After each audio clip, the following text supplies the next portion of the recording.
Bluehost is one of the most beginner-friendly hosts in 2025. But does easy to use mean it's actually worth your money?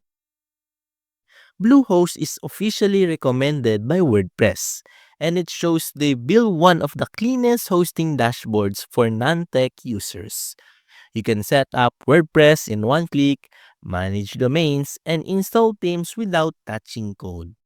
It includes a free domain for a year, SSL, and custom email.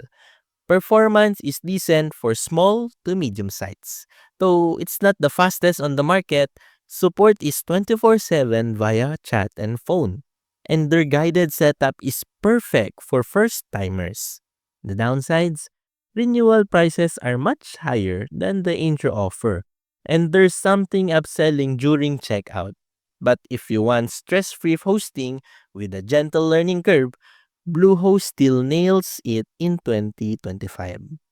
Simple, smooth, and beginner approved. Bluehost makes hosting easy. Follow for more quick hosting reviews.